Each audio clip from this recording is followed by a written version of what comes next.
Portanto, agora já não há nada a fazer, já está em gravação. Já está, muito bem. Eu agradeço a vossa presença. O link para a Olha, isto ficou com letras. vai ser sempre este. Não mexi. Vai ser sempre este agora. Portanto, é ir ao e-mail ou ao WhatsApp ou ao Messenger. Só que o som não deixa, andas e mais também, mais aqui, está tudo bem. Alguém está a falar, pronto, mas mantemos o link e... Pode falar mais na cabecinha, pode... Pois, mas eu gosto mais de estar assim, que aqui em cima faz-me... Mas por maior, mais desliguem, por favor, os microfones, acaba por ser mais fácil. Muito bem. Mais fácil ouvir, doutor, ora bem, a palavra. Começando Obrigada novamente a explicação, no dia 4 de julho de 2011, portanto na zona do Lis, junto às águas, às célebres águas do Rio, estávamos nós, eu, a nossa amiga Flora, que está aqui presente, que é, portanto, a diretora e dona da editora que publica estes e outros livros de teor espiritual. Estávamos, portanto, em visita de estudo espiritual, claro, e a nossa amiga tirou uma foto com o seu telemóvel antigo, que se pode ver perfeitamente aqui o arco-íris ao contrário. E agora vocês perguntarão porquê, como é que é um arco-íris fica côncavo e não convexo, não é? E ficam assim a pensar como porquê. Muito bem, isto é uma prova de que a física conhecida ainda é muito, muito desconhecida. E todos os milagres que se falam e se portanto, referenciam, nunca existiram milagres, mas sim atos científicos de uma ciência bastante profunda e cuja ciência nossa, daquilo que conhecemos, ainda é um vislumbre muito, muito, muito, muito, muito atrasado do que é realmente a ciência cósmica.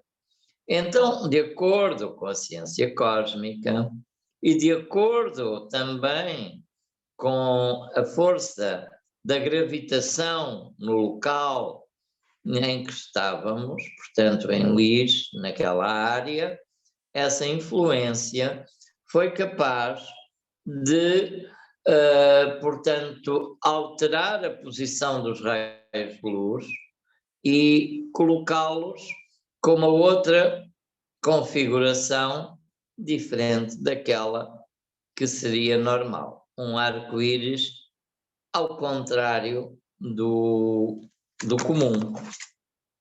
E, portanto, este arco-íris é uma prova, exatamente, da poderosa existência de uma energia formidável, bastante potente, que existe em toda aquela zona e arredores, por alguns milhares de quilómetros.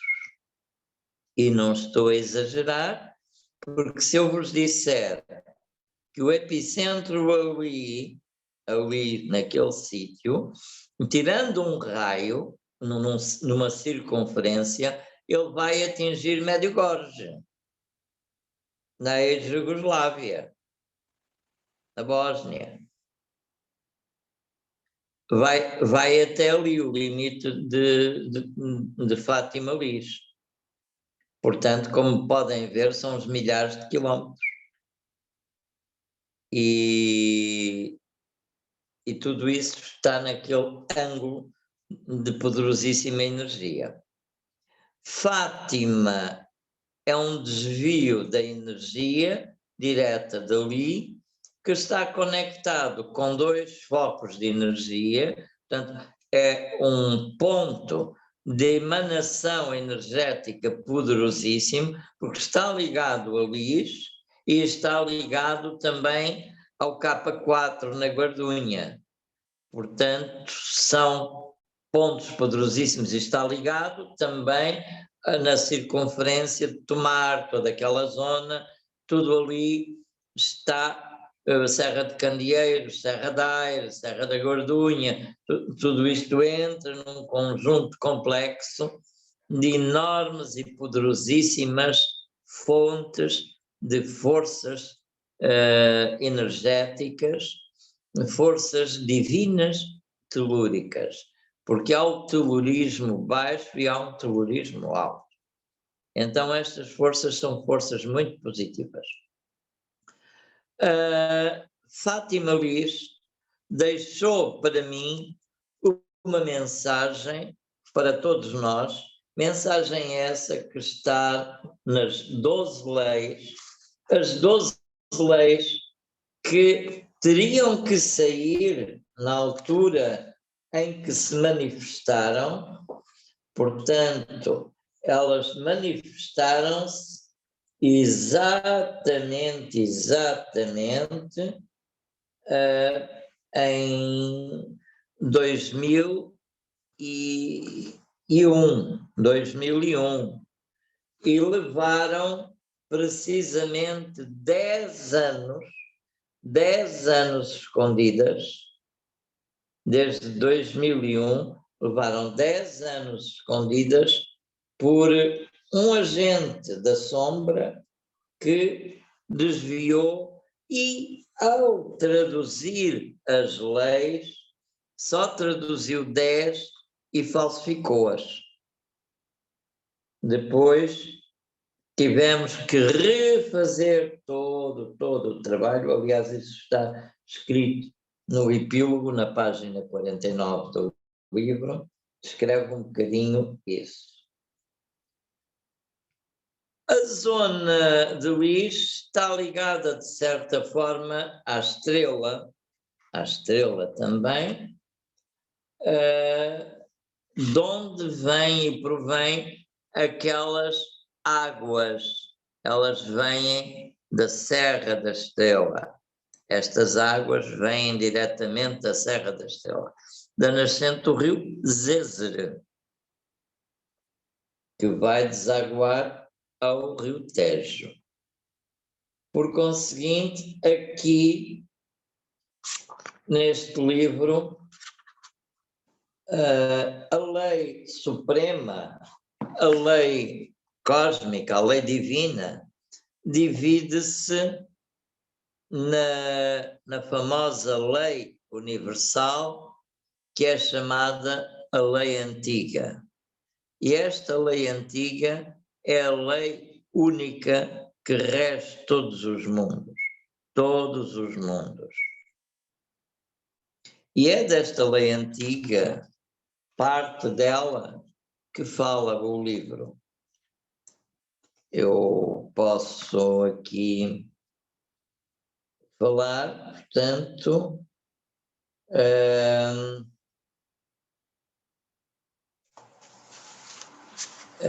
daqui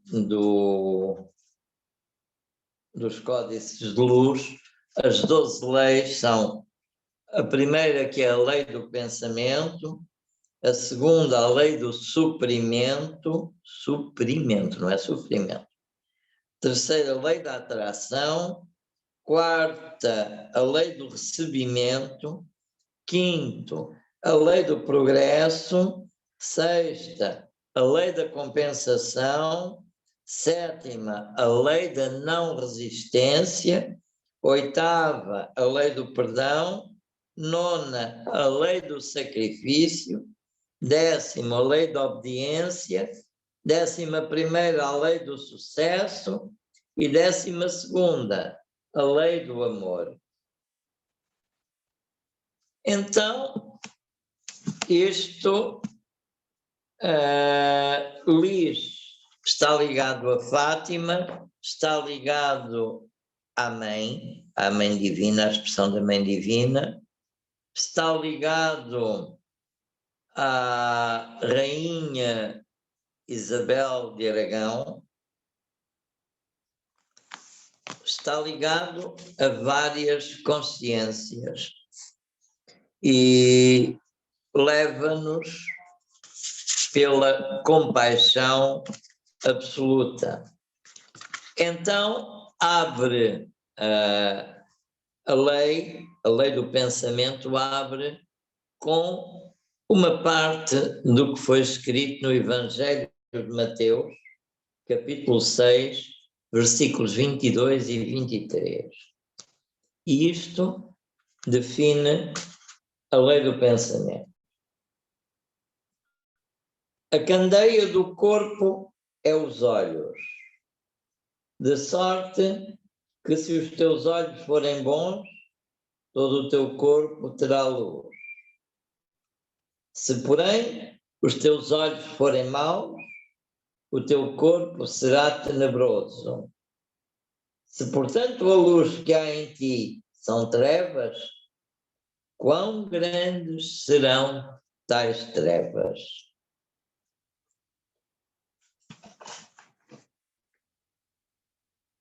Reflitamos um pouco sobre isto. Volto a dizer: a candeia do corpo é os olhos, de sorte que se os teus olhos forem bons, todo o teu corpo terá luz. Se, porém, os teus olhos forem maus, o teu corpo será tenebroso. Se, portanto, a luz que há em ti são trevas, quão grandes serão tais trevas? Ora bem, os olhos de que fala aqui, obviamente, são os olhos que não são os olhos físicos, mas os olhos da alma. Os olhos do entendimento, do discernimento, os olhos da capacidade profunda de penetração das coisas, os olhos que conseguem ver e ler o conhecimento, a perceber-se. Não é nenhum livro escrito, mas sim os olhos da consciência. Porque é a consciência que gera o pensamento e diz: se a tua luz for grande, se a tua luz brilhar, o teu corpo terá luz. Ou seja, tudo aquilo que a consciência iluminada conseguir aperceber-se, o corpo será literalmente abençoado por essa energia profunda, por essa energia suprema, que a luz mais pura se canaliza sobre o ser, para que ele consiga entender estas leis universais da grande lei única, que é a lei antiga. O pensamento é o fluxo que vem da consciência, é uma manifestação da glória de Deus, pois esta é a inteligência. Porém, é preciso que o nosso discernimento espiritual seja superior ao intelectualismo. A inteligência não é intelectualismo.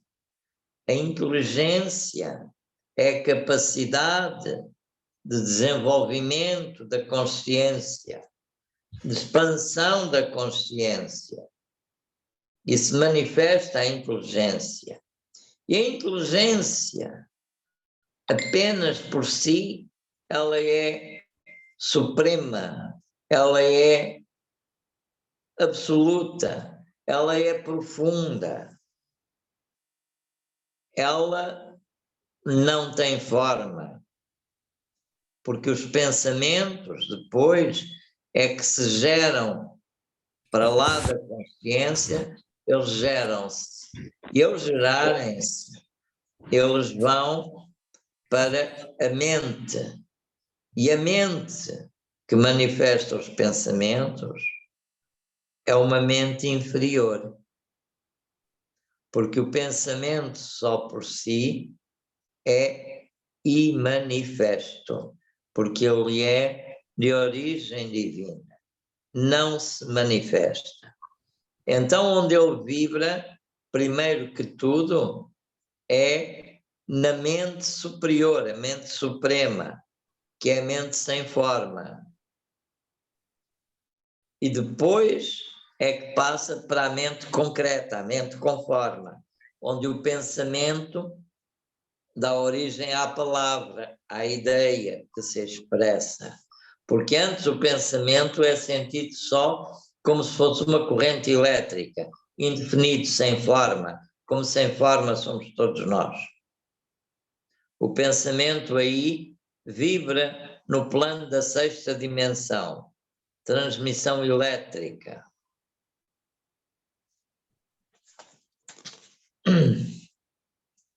Daí que provém do Espírito, o qual é o embrião de Deus no homem, a sua imagem que permanece em nós. O pensamento deve ser harmonizado e orientado para a fonte divina, Deus, para que seja unido à fonte suprema. Os pensamentos devem ser criativos, positivos, para fortalecer a união e o entendimento entre os seres, estabelecendo a paz entre os homens. Atenção a esta chave. O pensamento deve ter estas características, deve ser positivo. Não podemos ter pensamentos de medo, pensamentos de incertezas, pensamentos que nos fazem sair do nosso equilíbrio. Então, por isso se diz aqui assim: se porém os teus olhos forem maus, o teu corpo será tenebroso. Ou seja, quem não tem a clarividência, a clareza de ver, antever, sentir, poder projetar, está sujeito apenas ao mundo da intelectualidade, ao mundo da teoria, ao mundo do debate seco, que não constrói, que não eleva e do qual perdemos tempo. Poderemos escrever muitas páginas, mas depois de espremida toda essa palha, não sei se tudo aquilo que escrevemos alguma coisa se aproveitou. É preciso não intelectualizar.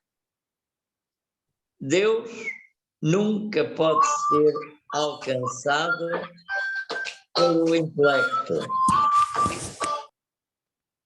Deus não é alcançável pelo intelecto. Deus não pode ser discutido, porque se o discutimos, ele já deixa de existir. Deus não é bom nem é mau. Deus não é coisa nenhuma. Porque tudo o que dissermos que Deus é, já o negamos. Deus é um conceito tão transcendente que o simples facto de o nomear o reduz. Isso era apresentado no livro, era e é apresentado no livro do Tao, o Tao Te Ching, escrito por Lao Tse, Lao Tse, Lao Tseu, Lao Tsin, Lao Tzu, como tem várias formas de ser pronunciado, que escreveu sobre o Tao. E diz, o Tao, o Supremo Tao, não pode ser falado, considerado, discutido e nem pode ser nomeado, porque se nomeado, deixa de ser o Tao. Este conceito filosófico antigo é assim que o conceito de Deus deve ser mantido.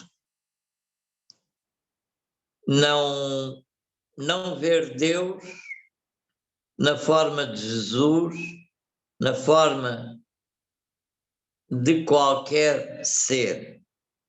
Deus é inalcançável pelo pensamento humano, inatingível no conceito e impossível de ser discutido e nomeado. Porque está acima de tudo isso. Tudo o que a gente nomeia são apenas fragmentos da divindade, que é o que diz no Tao Te Ching, quando, após a criação inicial, ele gera a mãe dos 10.000 seres. A mãe dos 10.000 seres é precisamente a senhora geratriz dos universos, a que gera todas as diferenças, que gera tudo o que é diferente nas formas e tudo mais da existência. Portanto, Deus é inexistente, ou seja, não existe. Não existe quer dizer que não faz parte da esfera da existência. Nós todos, inclusive os grandes mestres espirituais, são tudo seres existentes, fazem parte da manifestação, são seres existentes. Deus é imanifesto. Todos nós, a criação toda, é manifesta. A diferença de Deus e de nós é apenas isso. Por isso ele é inalcançável, inatingível e não discutível, porque está tudo acima de tudo que a gente possa ter de ideia para definir. Toda e qualquer definição em si já poderia ser considerado como um atrevimento e um reduzimento. Estamos a reduzir a magnificência dessa potência enorme. Entendem? Por isso, quando digo Deus não existe, é precisamente isso. Não existe, não participa da existência. Mas, atenção, pôs uma centelha em cada átomo que fez circular, em cada corpúsculo de energia, em cada partícula e em cada ser que construiu. Ou seja, todos são a sua imagem e a sua semelhança. E como tal, são todos eternos e nunca morrem. Eternos e nunca morrem na consciência de Deus. Entenderam? E depois temos aqui uma aparente contradição portanto, em São Francisco de Assis, quando ele faz o seu voto e que diz que vê Deus em todas as coisas, etc. E proclama que é morrendo que se nasce para a vida eterna.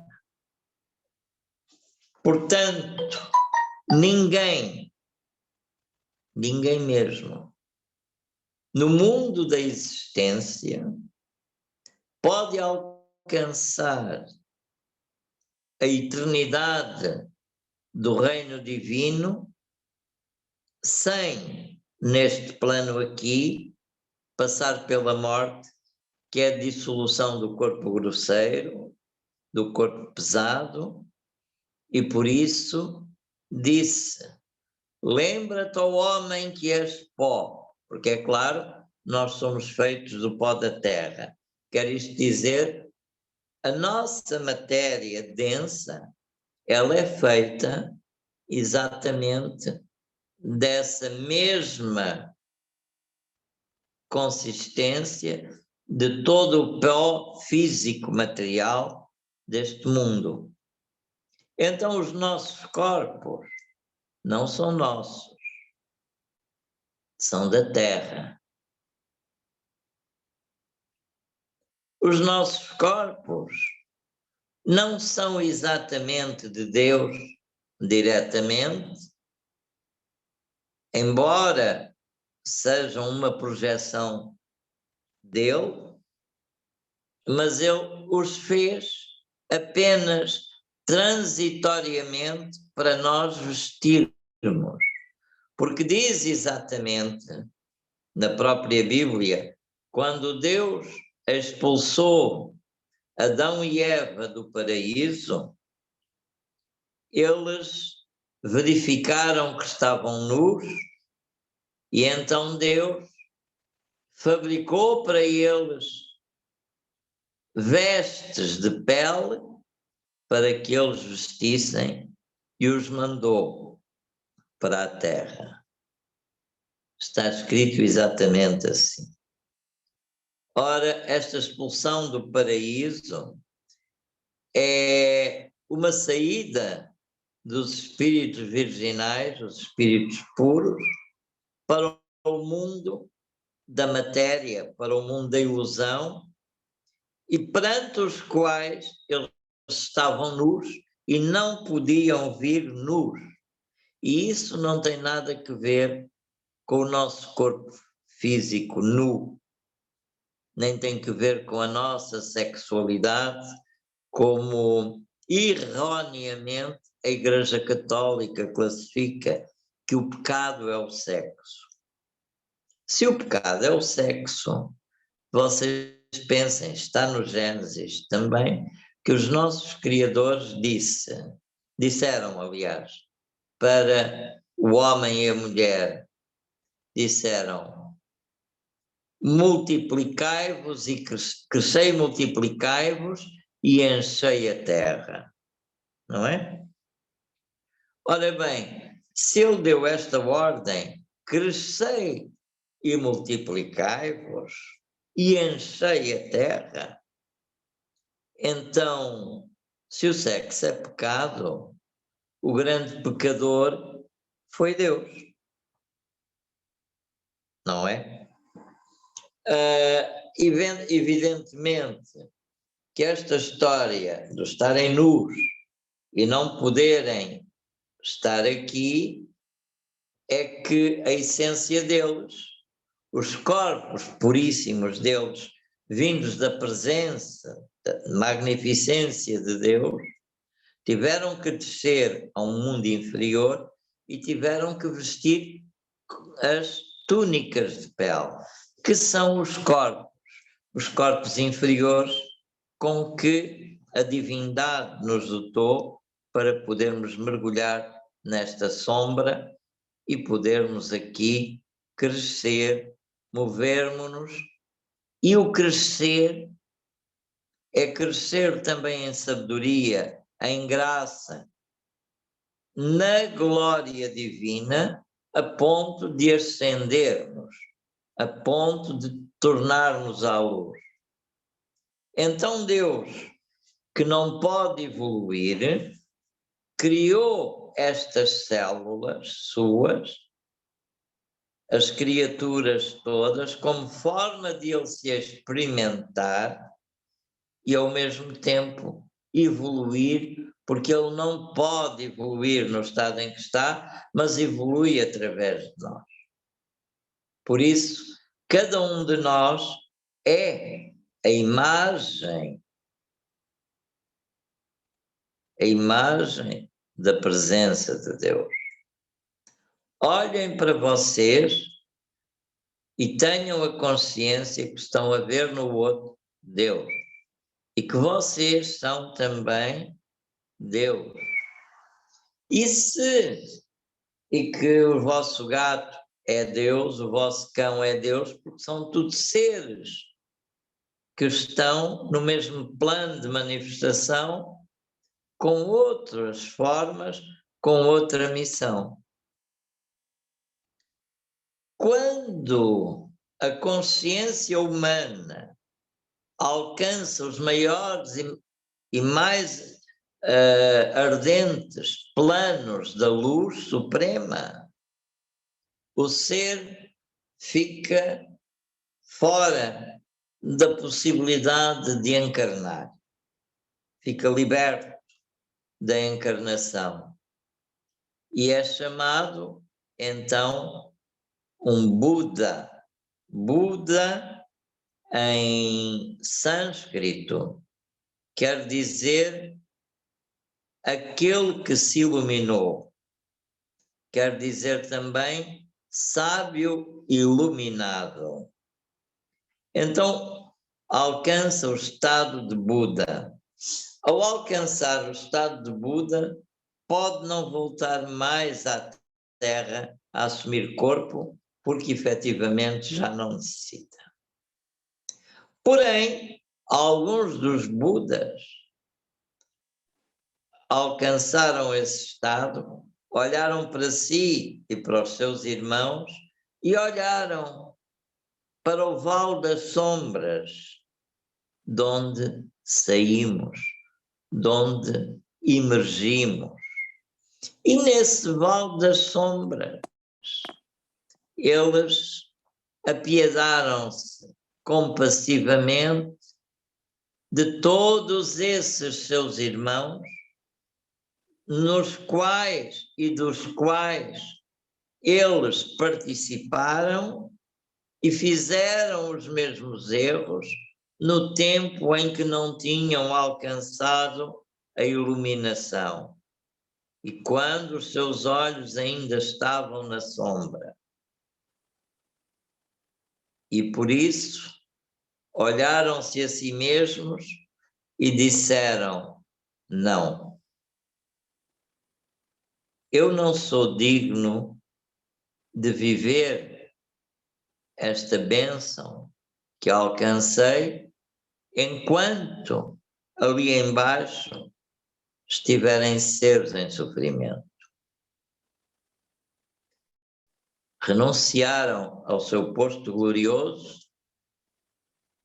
e mergulharam na sombra propositadamente para escolherem corpos, para habitarem novamente de sua vontade entre os homens, para os iluminarem e conduzirem ao caminho, ao pórtico da luz suprema, tal como eles foram conduzidos por outros no passado.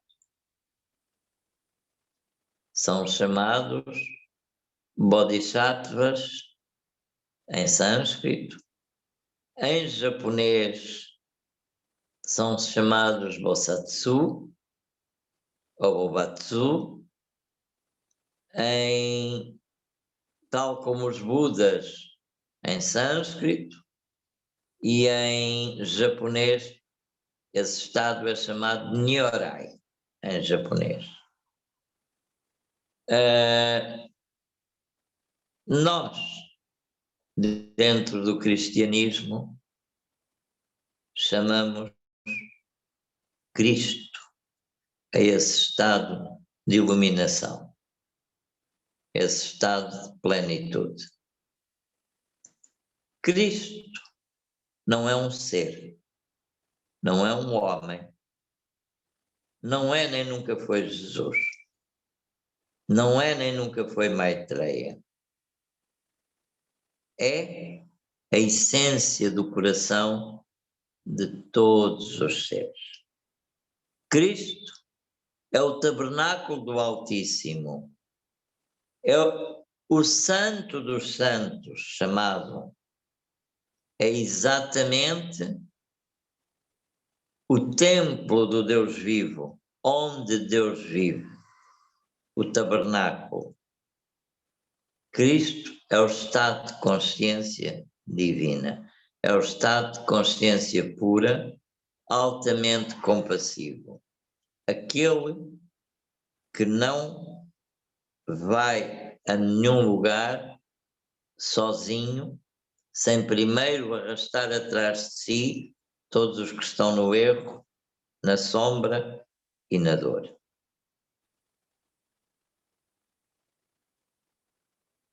Então, esta é uma das lições que nós podemos tirar da primeira lei, a lei do pensamento, que é a lei sublime, a lei que nos faz ascender ou que nos faz encandear mais. Encandear quer dizer ficar com cadeias, presos a grilhões, consoante a nossa escolha na ação. Dizem os católicos e os cristãos que nós estamos salvos por Jesus.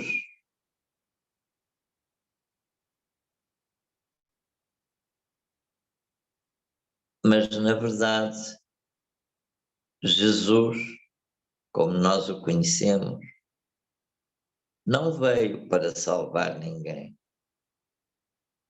Veio, sim, para iluminar consciências. Veio, sim, para transmitir a verdade. Por isso ele disse: eu sou o caminho, a verdade e a vida. Porque a sua verdade é a chave da vida. É a consciência maior. E há que ter esta consciência desperta. Porque quem tem esta consciência desperta consegue iluminar mesmo no meio da escuridão.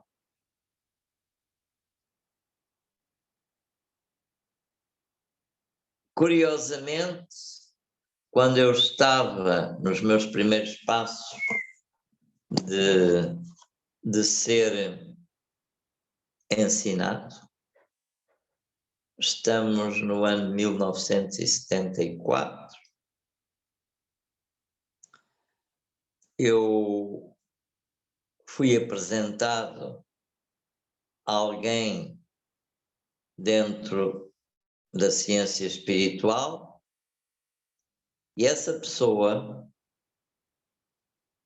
depois de falar comigo e algumas outras depois de falarem comigo, ficaram um bocado mal na consciência, porque ficaram a sentir-se sem chão. E sei que alguns foram fazer meditações à pressa para tentarem saber quem eu era. E na altura eu era um jovem de 20 e tal anos. E uma dessas pessoas, depois de eu sair, eu soube que fez esta pergunta: quem é este que fala durante 1 hora sobre assuntos que levam quase 60 anos a estudar? E claro, ficaram a bater mal porque eu não tinha idade física para poder falar dessas coisas por as ter estudado. E esses casos aconteceram na minha vida, eu narro isso em alguns dos meus livros, narro essas situações, mas nunca, felizmente, me engrandeci.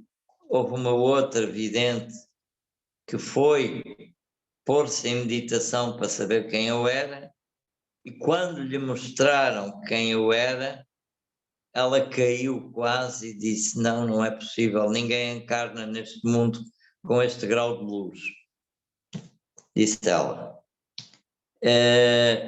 Mas a realidade é que eu estou aqui, e não estou aqui para me elevar, para dizer que tenho luz. Isto são histórias que aconteceram na minha vida e que eu estou apenas a partilhar com vocês. Não para me engrandecer, porque não tenho essas manias, nem preciso disso para nada, felizmente. E realmente, e sabem porquê? Porque neste mundo só há 2 tipos de pessoas: aqueles que são e os que querem ser. Os que são limitam-se somente a ser, não fazem esforço. E os que querem ser é que é um problema, porque não sabem o que são, não sabem o que querem ser e passam a vida a querer imitar. E depois nem são, nem deixam de ser, e acabam por perder tempo e perdem às vezes uma encarnação, 2 ou 3, por causa disso. Imaturidade espiritual. O importante não é quem somos realmente, mas o que fazemos. Mais importante do que dizer eu sou é simplesmente fazer. E fazer não para que seja glorificado entre os homens. E glorificado entre os homens. Só os patetas dos nossos políticos e outros é que gostam dessas glórias. São glórias meramente vãs. Porque, na realidade, para serem alguma coisa precisam de ter um diploma, precisam de ter medalhas, precisam de ter condecorações e honras. Mas aquele que é, limita-se apenas a ser, a passar e a fazer. Por muito desconhecido que seja, é apenas aquilo que é. E não procura competir, não procura destaque.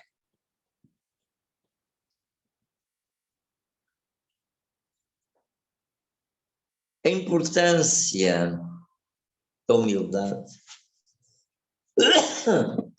perdão, é algo que devemos cultivar, porque a importância de estar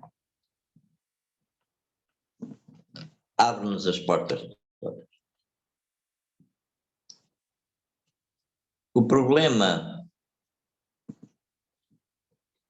das pessoas hoje em dia é que não sabem estar e não sabem ser.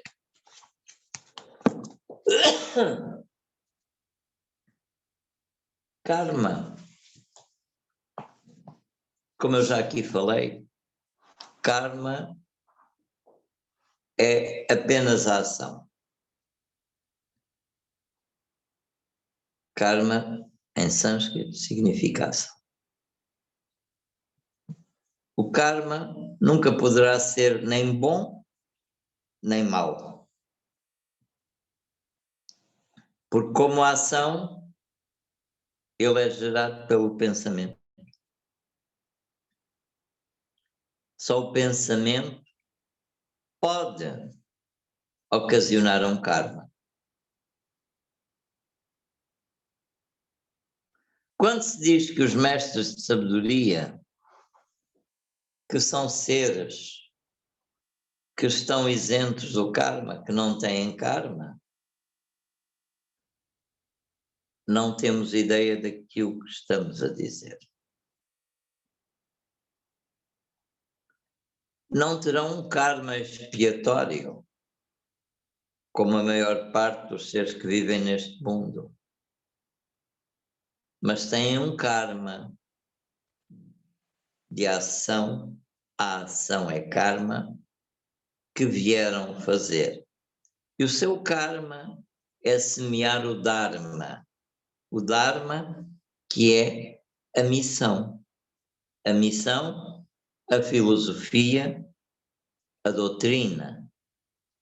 A doutrina é o karma que a gera, ou seja, a ação gera a doutrina e a doutrina é exatamente o que vocês desculpem, mas eu tenho aqui um conferencista que não quer passar despercebido e está aqui, não se vira o rabo à audiência. e pronto. É um dos meus filhos, podia fazer uma coisa melhor, mais parecida comigo, mas não. Faço assim uns filhos estranhos, mas que são todos meus filhos, porque são todos amorosos, são todos uma manifestação do grande Criador, que é múltiplo e diverso quanto à forma e formas que escolhe para nos testar. Então, aqui, como eu dizia, portanto, o karma é o bom karma, a boa ação. E existe mesmo um método no Tibete que é precisamente a sabedoria do bom karma e que está ligado, sem dúvida, a toda a compaixão e à cura também, ligado à cura. E por isso está ligado ao Buda da cura e à Mãe Divina.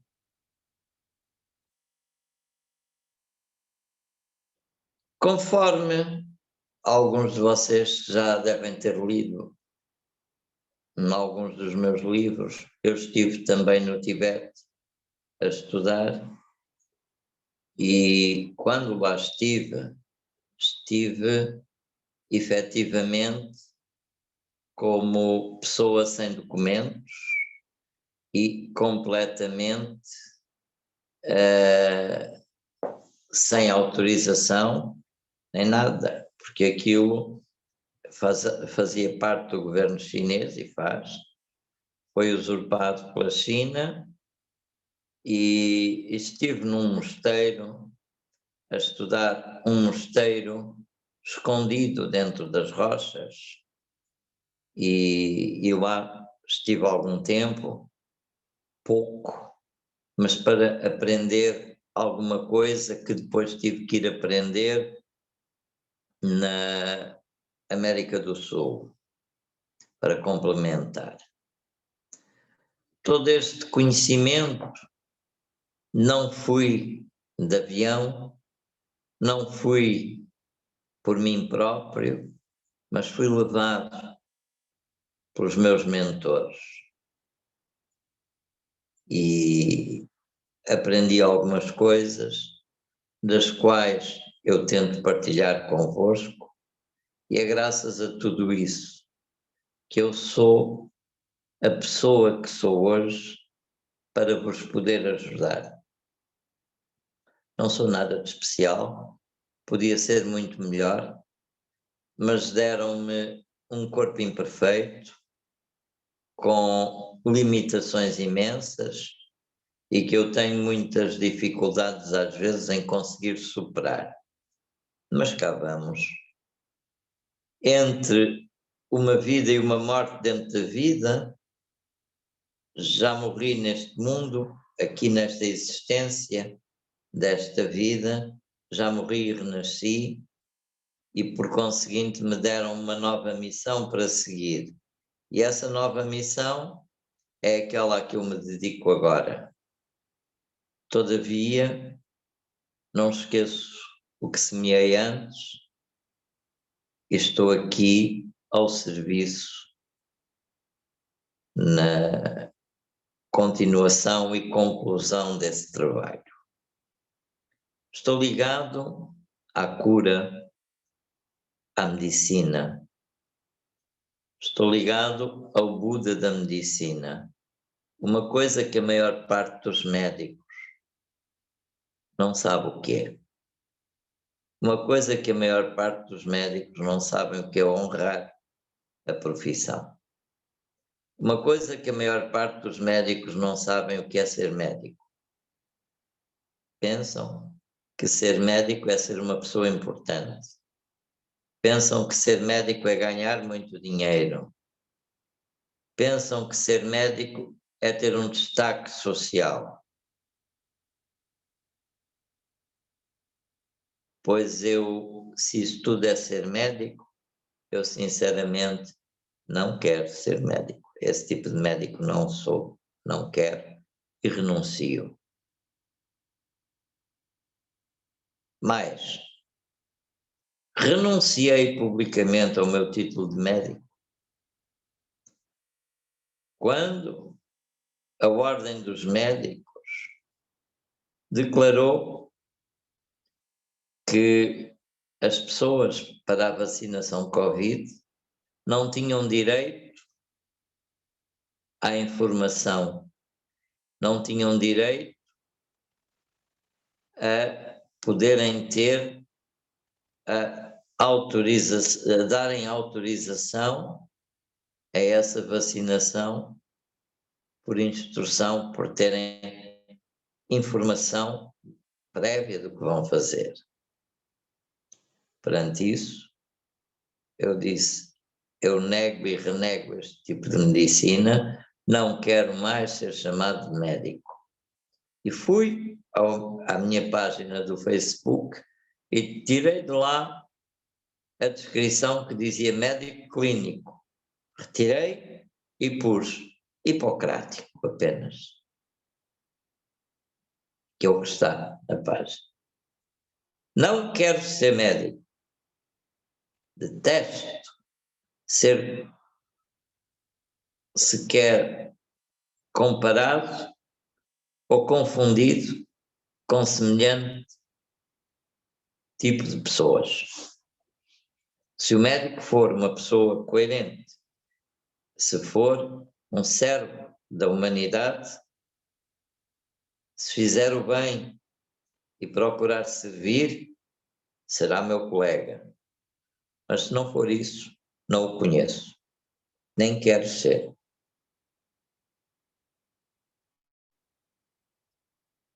Eu estudei medicina nos Estados Unidos, falo disso aqui neste livro, o Livro Fonte Luz, e fui para lá estudar, porque naquele tempo, em 1970, quando eu fui estudar medicina, Portugal estava avançado na medicina, sobretudo na parte cirúrgica, e na medicina tropical estava muito avançado. Porém, a França estava tecnicamente com cerca de 50 anos de avanço em relação a Portugal. E, nessa altura, podes vir. Nessa altura, a França tinha 50 anos de avanço em relação a Portugal e a América, os Estados Unidos, em relação ao ensino da medicina e técnicas médicas, os Estados Unidos levavam cerca de 50 anos de avanço em relação à França.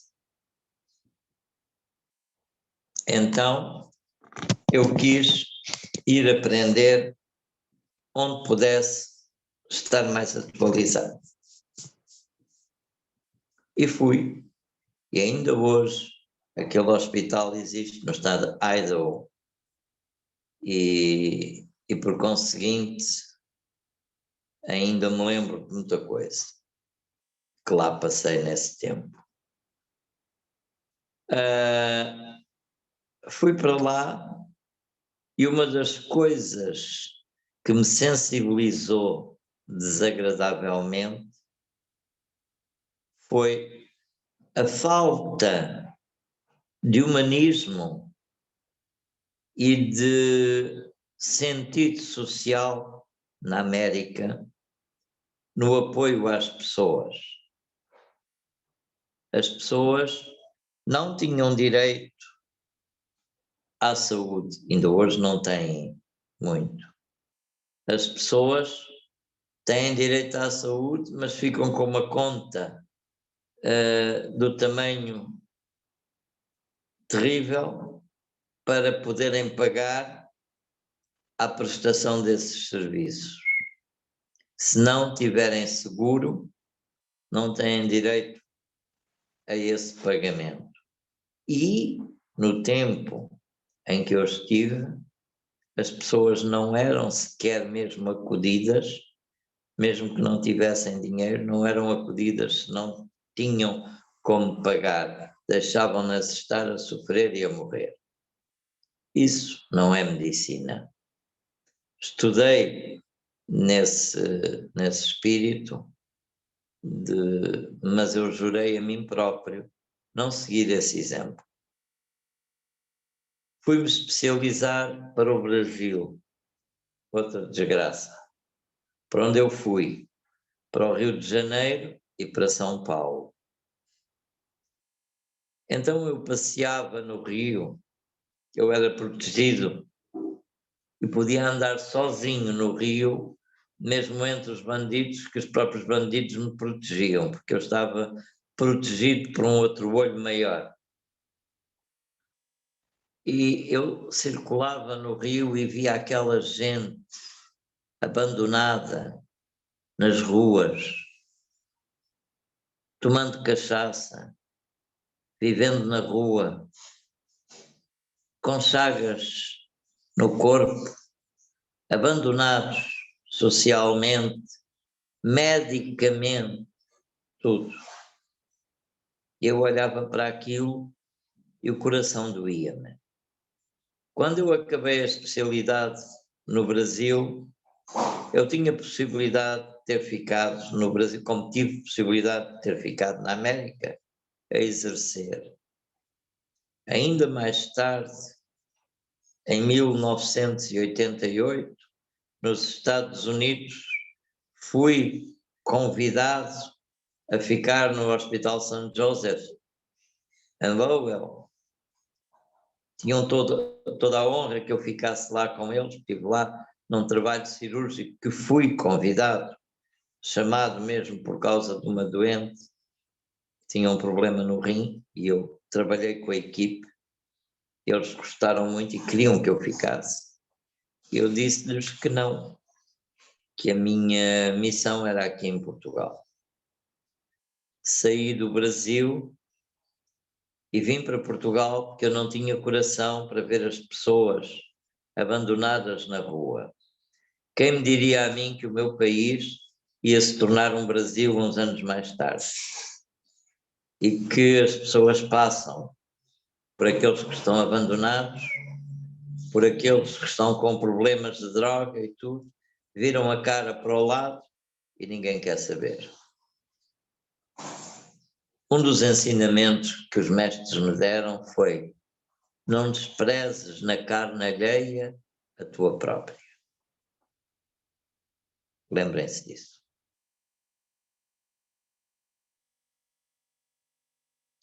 E é assim. Por isso, eu sou médico, Graças a Deus não sou rico.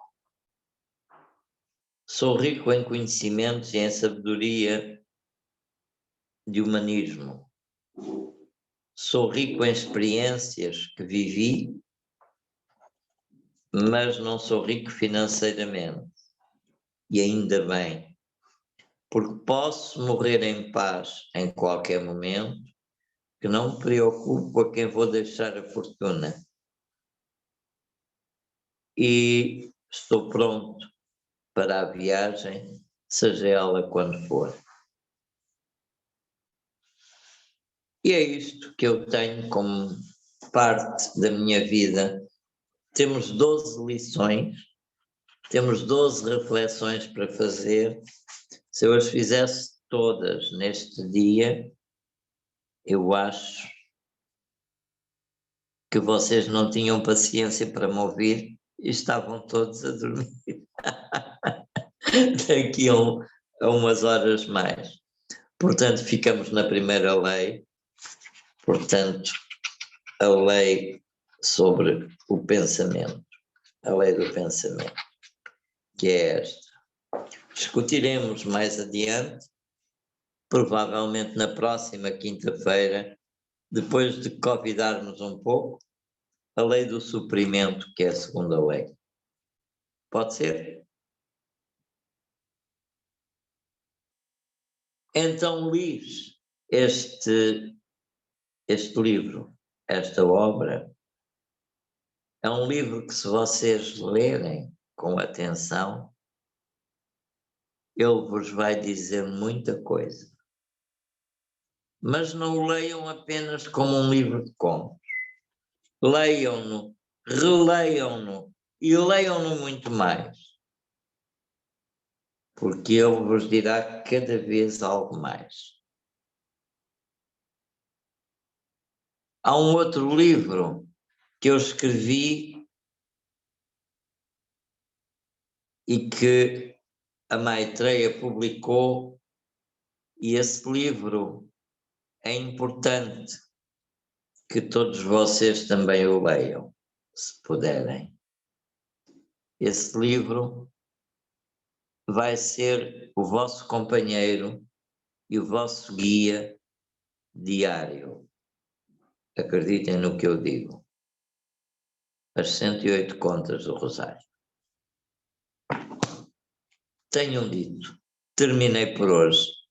Fico aberto aos vossos debates. Muito obrigado.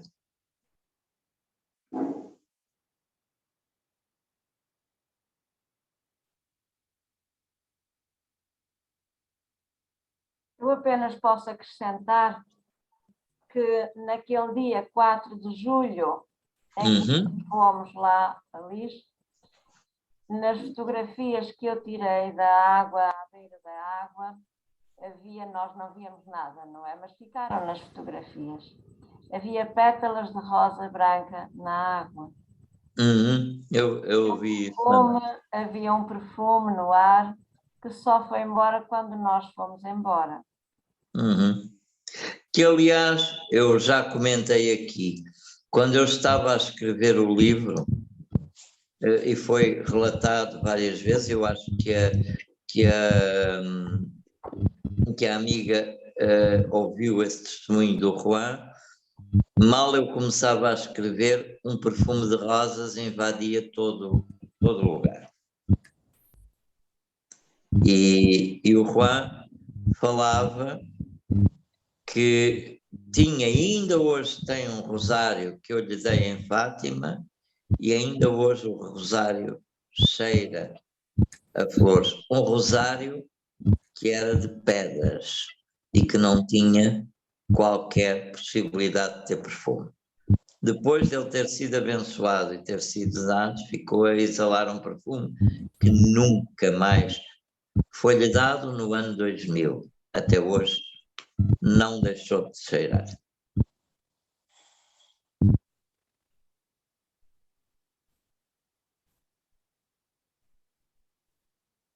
O dia em que eu fui lá de propósito para fazer essa capa, eu não esqueço, eu ia para Lisboa e o senhor ligou-me quando eu ia no caminho. Sim. E eu disse-lhe que ia passar por lá para fazer a fotografia da água,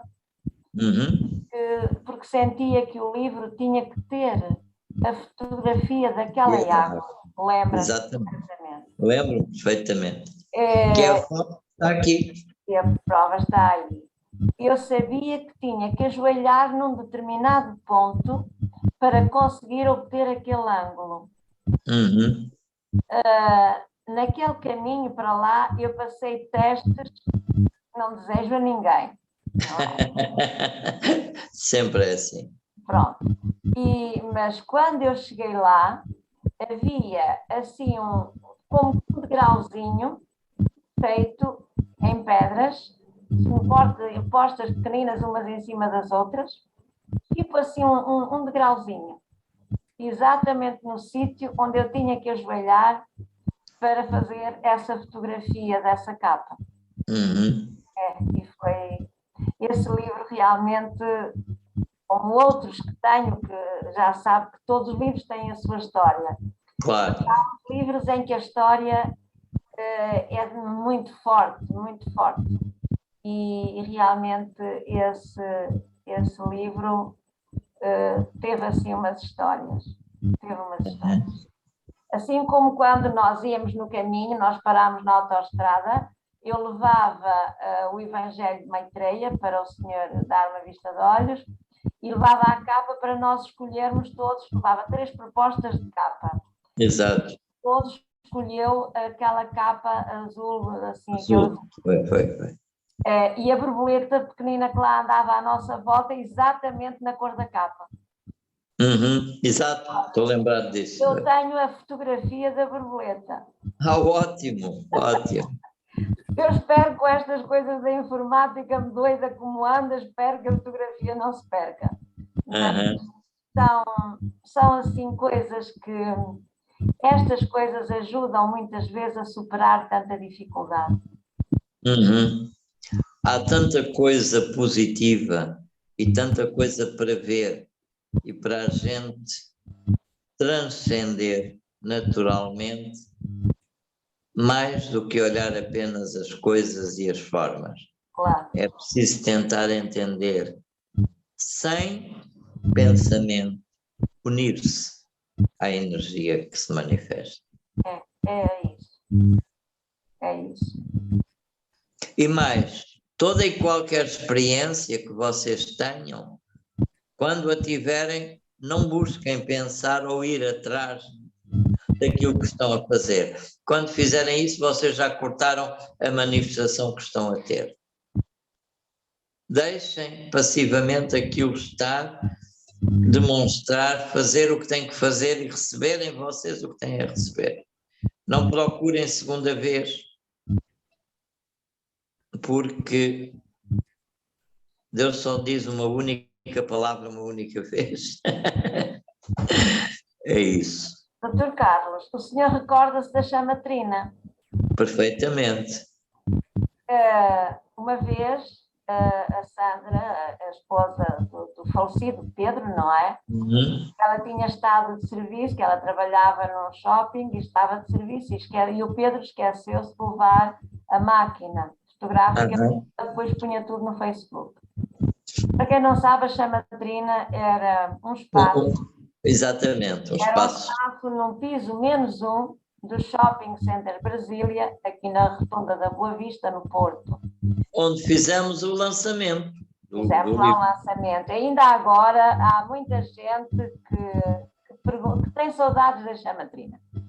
Então, nesse dia em que o Pedro se esqueceu da máquina fotográfica, que era a Sandra que levava sempre, eu disse: Pedro, não faz mal, tiro que aqui com o meu telemóvel e depois eu empresto e a Sandrinha passa lá para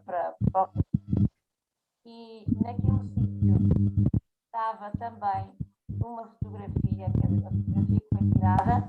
Eu ia apresentar a pessoa que ia fazer a partilha a seguir e havia um arco-íris exatamente igual a esse entre mim e a assistência. Exatamente um arco-íris assim. Ora, exato. naquele sítio onde nunca entrou o sol. Claro, nem podia haver um arco-íris natural ali. Não, mas a fotografia mostrou que estava lá. Exato. E certamente por isso e muito mais, muita gente ainda agora chora pela chama de vida. Uhum. Mas passou, tudo passa. Tudo passa. Claro. E pronto, Mais não algo? digo mais nada. Muito obrigado pelo seu testemunho. Mais alguém? Aliás, eu e a amiga Flora temos uma história, algumas histórias em conjunto de coisas que nós vivemos juntos, nas experiências espirituais. Tivemos, salvo erro, 2 vezes, não foi, Flora?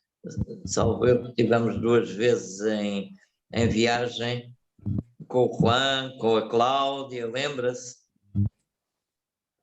E, portanto, tivemos assim umas experiências pelo caminho, coisas sempre interessantes. E mesmo quando eu encontrava a Flora no Porto, quando a gente se encontrava, e mesmo em Lisboa, havia sempre alguma coisa que acontecia. Sempre. Eles, nossos amigos lá de cima, lá saberão porquê. Exato. Não vale a pena deitar-nos a adivinhar, não vale a pena. Claro, claro. Com um coração grato e mais nada. Muito bem, obrigado. Alguém mais tem algo para expor, apresentar? Gostaria de felicitar o Dr. Carlos Carvalho pela excelente apresentação que fez, muito inspiradora, e gostaria, bom, tendo em conta que nós não encarnamos neste planeta por acaso, nesta época, Não. Gostaria de saber qual é a sua percepção sobre a missão espiritual de Portugal no contexto da transição planetária que a humanidade está a atravessar. Ai.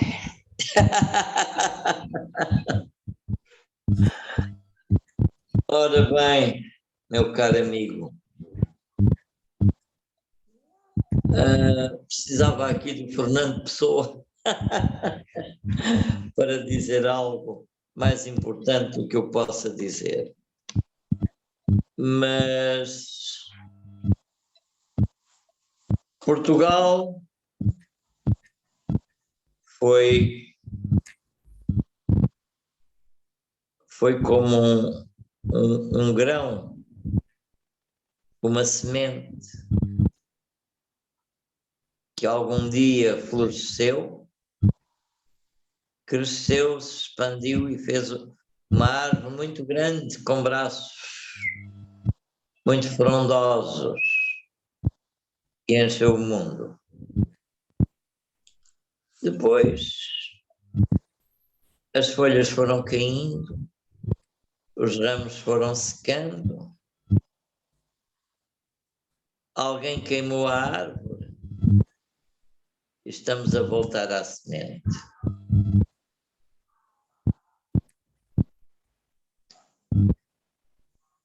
É o princípio do yin e yang. O yin é yin e expande-se, mas tem dentro de si a semente que o torna yang, que o contrai. E expande-se para depois se contrair e se tornar bastante concentrado. Portugal agora está na fase da gota, é concentrado numa gota. Precisa de cair em água favorável para renascer. Poderemos dizer Portugal, vida e morte, está à espera da fase da ressurreição. É só isso. Quanto maior e mais tenebrosa for a prova e o momento, maior a certeza de que a promessa se cumprirá e que a grande luz brotará. É tudo o que eu tenho a dizer. Assim seja. Quanto ao resto, preparemo-nos, porque sombrios dias se avizinham. Não é ser fatalista, é ser apenas realista. Mas temos que nos lembrar que o tempo, precisamente da abominação, é aquele em que a abominação se torna mais abominável até que se esgote por si mesma e surge o que tem que surgir.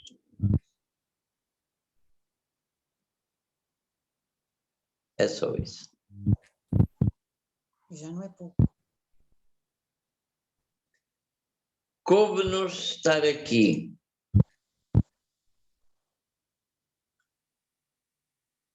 Eu sou uma pessoa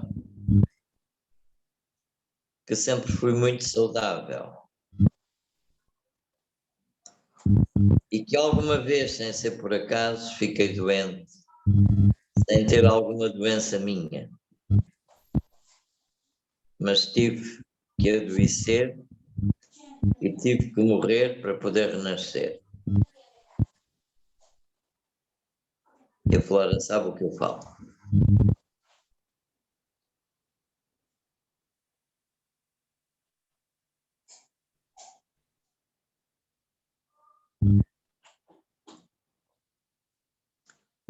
É assim, meus amigos.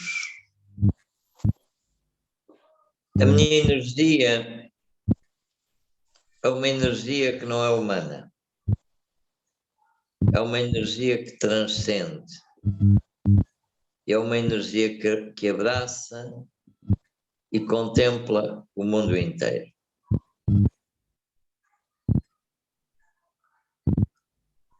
E como está o mundo, assim eu estou. Mas dentro de mim está o sonho do novo mundo por nascer.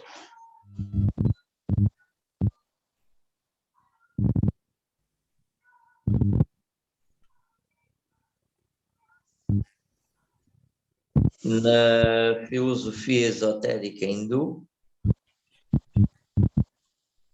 há dois grandes períodos.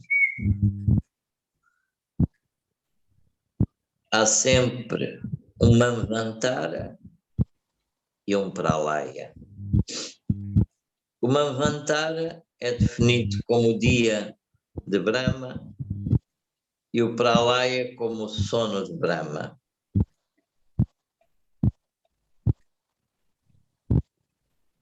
Já tivemos um Manvantara, estamos no Pralaya.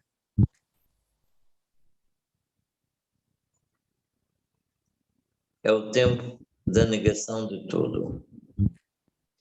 Mas não se esqueçam que é negando tudo que tudo se alcança.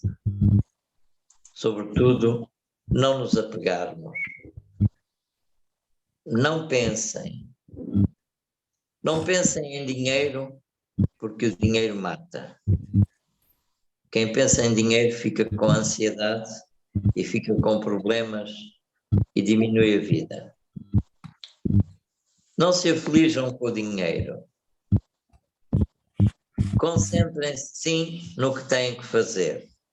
E não se preocupem, porque o dinheiro, para aquilo que vocês terão que fazer, ele há de vir, seja de onde for. Não se aflijam. Deixem fluir.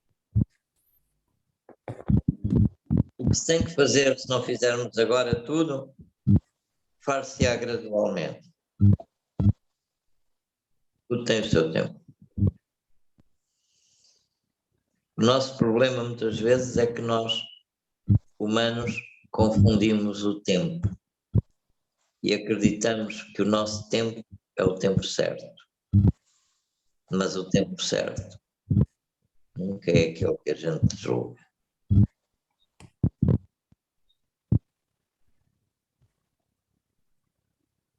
Eu pareço contraditório, mas é um facto. Não é que eu seja contraditório. As coisas o são por si. Vocês sabem quantas vezes nós planeamos uma coisa, quantas vezes nós projetamos e aquilo está perfeito, não falha nada. E quando vamos realizar, falhou tudo, tudo. Ou se não, tudo parte.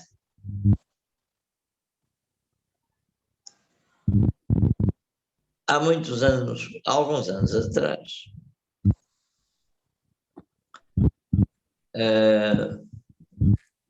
a nível espiritual, quando eu fui chamado para dar conferências, eu tomava nota da temática e então escrevia umas coisas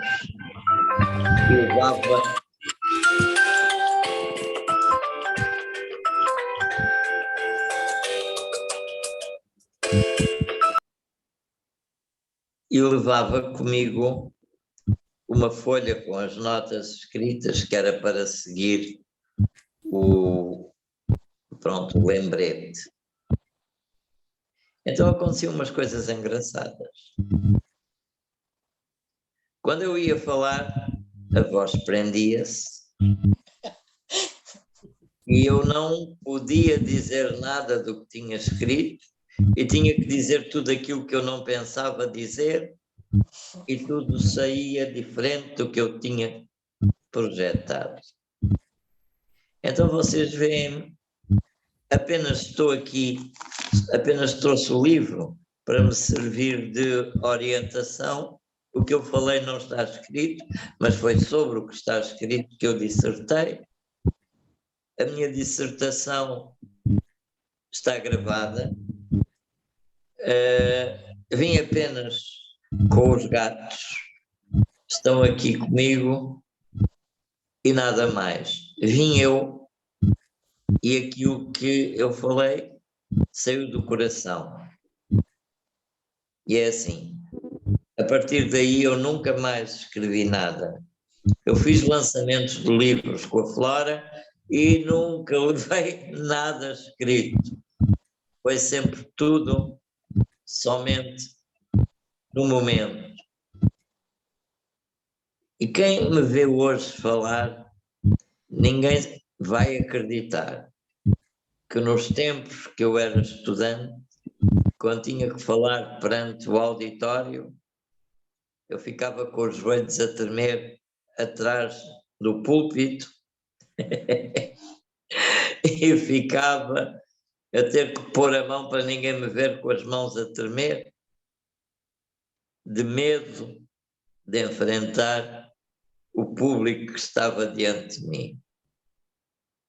Não se nota nada disso agora. Pois é assim, nós temos que perder os medos, temos que nos superar em cada dia e, sobretudo, não por competição, mas por serviço. Sempre em constante melhoria.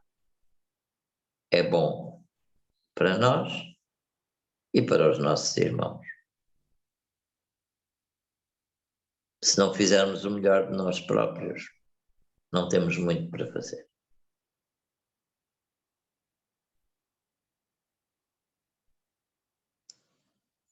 As minhas conversas são apenas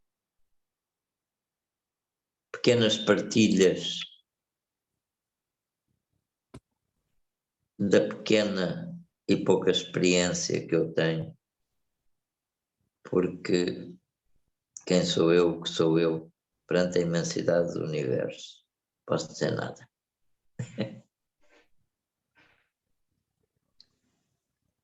Tal como Fernando Pessoa dizia que não sou nada, não é? Assim eu sou perante o universo, nada.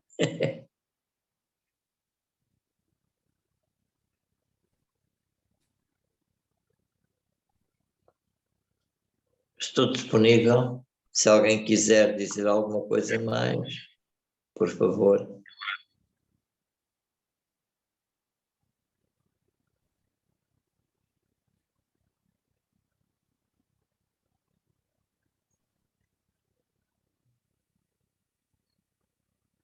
Parece que não, doutor. Está Bom. muito introspectivo.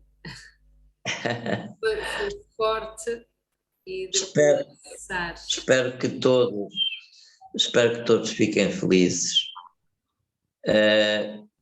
No meio destas confusões todas, no meio de todas estas, entre aspas, aflições que surgem, nos medos que querem meter às pessoas, não ouçam nada do que dizem.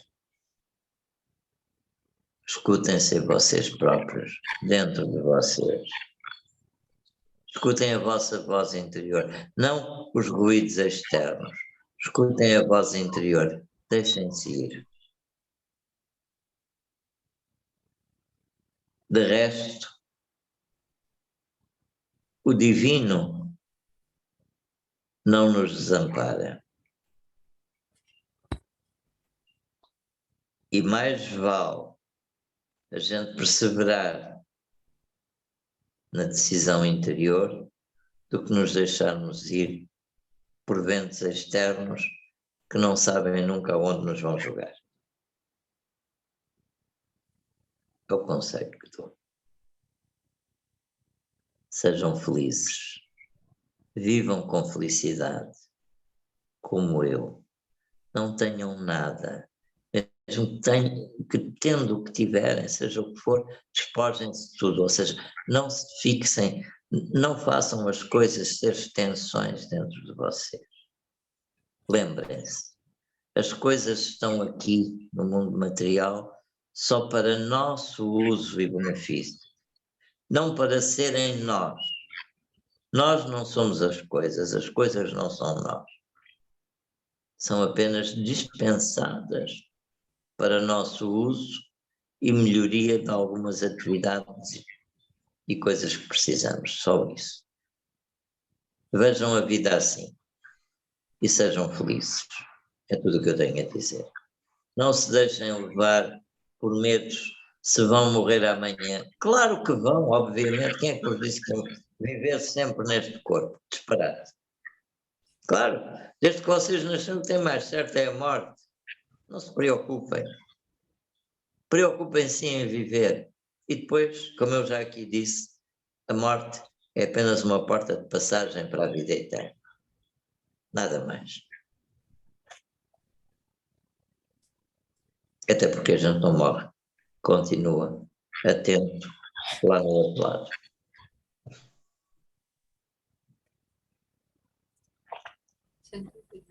Pronto. Uma excelente noite para vocês.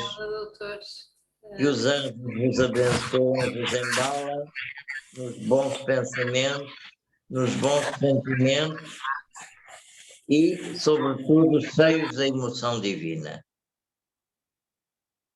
É o que eu desejo. Até para a semana. Muito obrigado. Obrigada. E boa noite. Obrigado. E obrigado. O meu gato quis também despedir-se.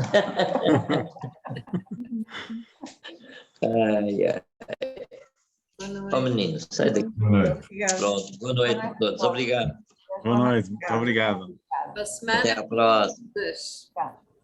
Nós ainda é falamos, amiga. Nós ainda temos que falar. Dia 4 ainda temos que conversar antes disso. Está bem, está bem. Tá. Ok.